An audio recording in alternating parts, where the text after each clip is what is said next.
y'all gonna have to be dealing with night fire too. That comes in your last phase though.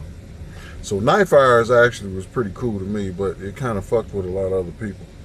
A lot of people, because with night fire, what happens is you're gonna come out at night, and they're gonna be shooting M60s, M16 tracer rounds. They're gonna have explosives going on, and you're gonna have to crawl under.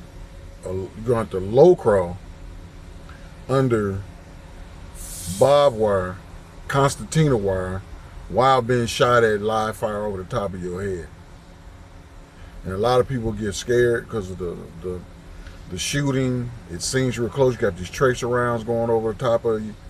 And so what they're trying to do is get you, first of all, see who's going to respond and what type of response you're going to have with the night fire, with being in the midst of a bunch of firing going off. You know, explosives, gunfire coming in your direction. Because you are moving towards the fire. I mean, when they're shooting tracer rounds going over your head past you.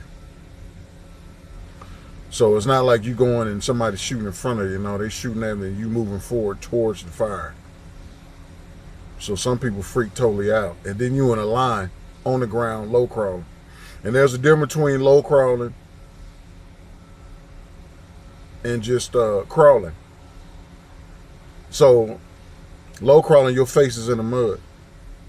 And you dragging yourself underneath with the mud sliding across your face. Because it's wet. It ain't dry. It's wet. It's muddy. The shit's sticking to you. I had to have, you have to crawl through there with a weapon. You also have to crawl through there with your rucksack, so you pulling your shit. So you got to figure out a way how to pull yourself through and be low crawling at the same time. Now, some folk, they didn't do that. Some folk just low crawled. But for me, they sent me through, me and a couple of other guys. It ain't just me, but you know what I'm saying? Out of the whole platoon I was in, it was only maybe 3 or 4 of us that they really did like that, and I was one of them. I don't know if it was because of my age at the time or it was because of, you know, maybe how I was acting. You know what I mean? They study that as well. They study how you're responding to the training.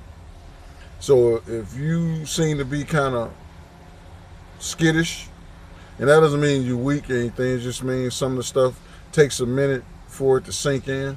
Some people naturally do crazy shit. It doesn't have to be necessarily crazy, you know what I mean? It's not crazy, but it's different from what you've been doing all your life.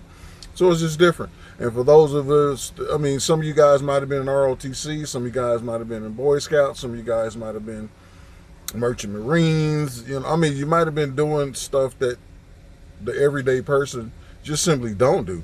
Even when you're hunting and fishing, you're going out into the woods and you're doing stuff like that.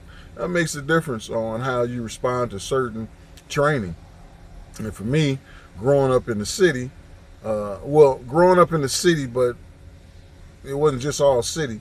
We would have to go out to our uncle's, had a ranch out in California. We would have to go to every summer in order to get out of the city because all the gangs of parents didn't want us to be there. So I got a chance to walk around with the guns. Excuse me, y'all. Old drill. Been up all night. I had guard duty last night on you motherfuckers. I was up watching, make sure your shit was good. That's right. Drill vet looking out.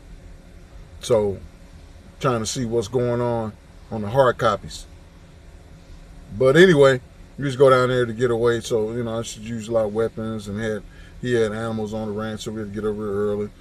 Then I would go out, what we call exploring, and I would go out and just go out into the mountain area, into the lands, and do all kinds of shit. Find snakes and, you know, skin them, and rabbits, and, you know, just like some of these other cats, they do a lot of hunting and fishing, and all that stuff has its place. All I'm saying about stuff like that is just don't come in with that type of attitude that you know all the shit and you got all the shit together, and then, you know, you fuck up, and then there you go. You know that you've done things, but let's see what they have, what they're going to add to it. and make your training a little bit better. So you might be a little better at shooting. You might be a little better at night fire, you know, just because you're used to hearing the elements of the weapons firing off. Some people, that really freaks them out to hear weapons fired, you know. So night fire is going to be cool. It's going to be a night. It's going to be muddy. It's going to be yelling. It's going to be telling you to move, move, move, go, go, go, go, fucking push, go, keep going, keep going. They're going to be yelling. They're going to be shooting, da, da, da, da, da, da, da, boo, da, da, da, da. Lights and shit flashing and shit running. And hurry up, let's go, move, fire it, blah, blah, blah, blah, blah, blah, blah, blah, blah, blah, blah. I mean, shit is going the fuck off. So it was exciting to me. It was fun.